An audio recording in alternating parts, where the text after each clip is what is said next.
ladies, huwag niyo pong tuturuan yung mga asawa niyo, yung mga partner niyo, yung mga nobyo niyo, yung mga boyfriend niyo. Huwag niyo silang tuturuan how to be your man. Do not teach a man how to be your man. Hindi nyo sila kailangang turuan kung paano kayo itrato. Hindi nyo sila kailangan turuan kung paano nila dalhin yung sarili nila pagkasama kayo. Hindi mo siya dapat turuan kung paano mag-text, kung kailan tatawag, kung kailan mag-update.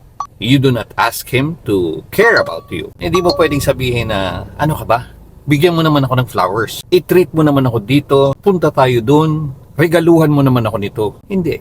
Hindi mo siya kailangang turuan na magplano kung kailan kayo magde-date. Alam niyo kung bakit? The right man, the right person will know exactly what to do.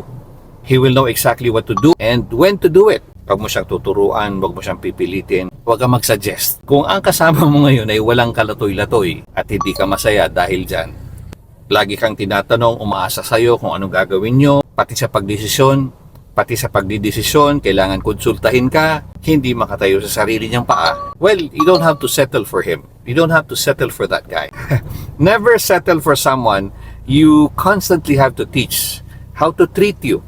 Alam mo kasi yung mga bagay na yun, dapat natural niyang nagagawa yun. Galing sa katawan niya, normal na lumalabas yun. Hindi mo siya kailangan pigain.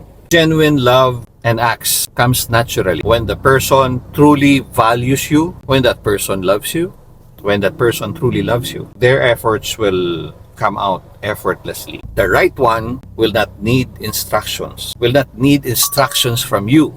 Because loving you right will be their instinct. Bottom line, gusto nilang maging masaya ka. Kaya lahat ng yun, ilalabas sa kanya ng natural. Now, kung ang kasama mo ngayon ay hindi ganun, huwag mong sanayin na tinuturuan mo siya ng tinuturuan. Hindi kailangan.